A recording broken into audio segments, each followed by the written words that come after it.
Welcome to the Daily News Network, and you're on a mission with Jack Sears.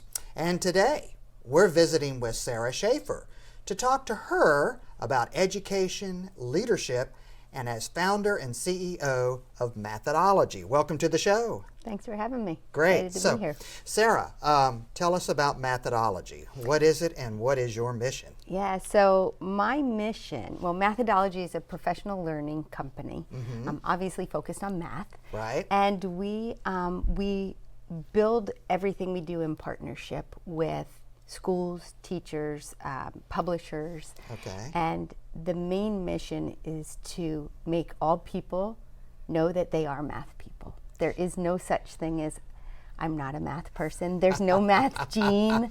And it's really just to build a culture where we embrace mathematics. We don't all have to love math.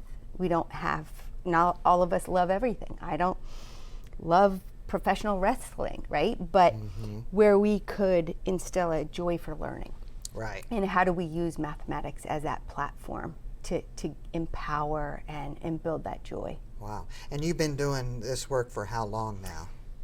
I've been in education for close to 30 years. Oh, wow. In 2007, my lens shifted from an upper school, high school, middle school math teacher to now watching my own children learn math. And as a parent, you have a different lens. All parents want the best for their kids. And as I began to watch how they learned, I was fascinated. I always enjoyed numbers, but really how kids grasped ideas.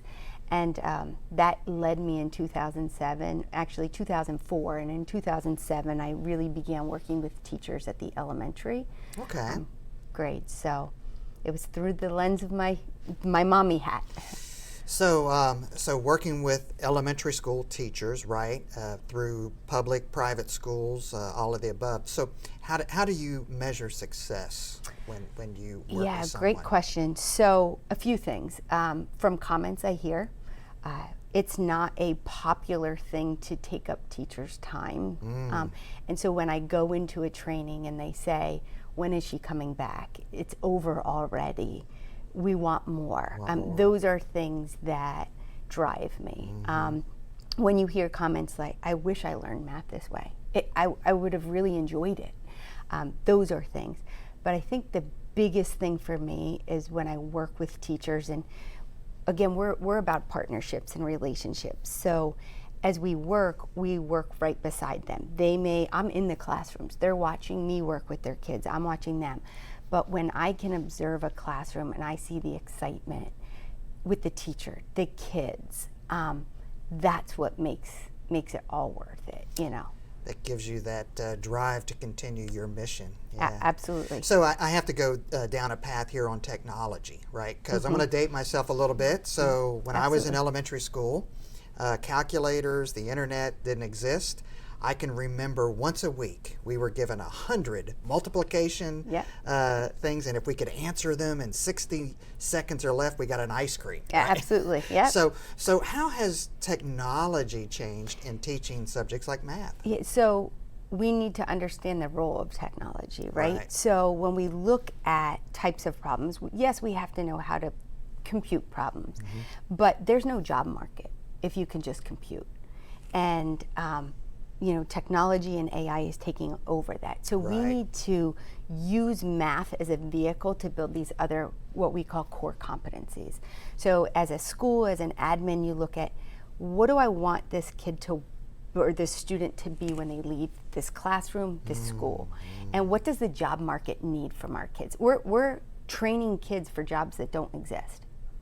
Oh, that's a good point. Right? Yeah, so we don't know the skill set, but we can build skill sets as employers, but we can't build those core competencies. You know, getting kids, how do they communicate? How do they look at different perspectives? How do they challenge respectfully another person's thinking?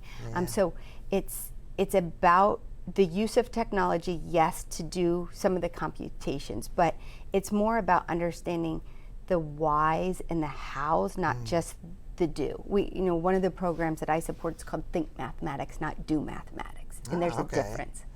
Think Mathematics. Yeah. not do math. Right. That's not in the title. It's just Yeah. think mathematics. But there's a difference between kids that just can do the mathematics, Right. and I worry for those kids. Okay. We find that those kids eventually drop out of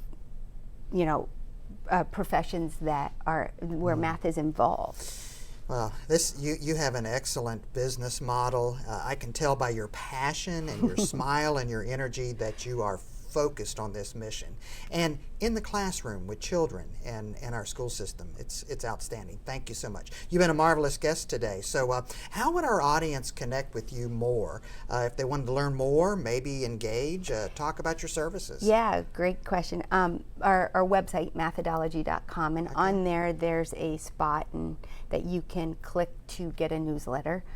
I would highly recommend it. Each month we bring in experts from the field. We hold roundtable discussions so you can see who's coming on in the next school year. It's open to teachers, parents. Great. Sometimes we have fact fluency nights, and we bring in kids as well. So that's one avenue, but also our social media. We're on Facebook and Twitter and Instagram as well, sharing just some of our insights as we visit schools and just funny comments that kids come up with. Okay, that's great. Well, good. Well, I hope that folks will turn and find you and connect. You've been a marvelous guest once again. So, well, thanks for having me. That's it, folks. That's the time we have today here on A Mission with Jack Sears. If you'd like to learn more about methodology, Sarah, and a host of other things that are happening here in our community, be sure to check out this interview and many others on dailynewsnetwork.com.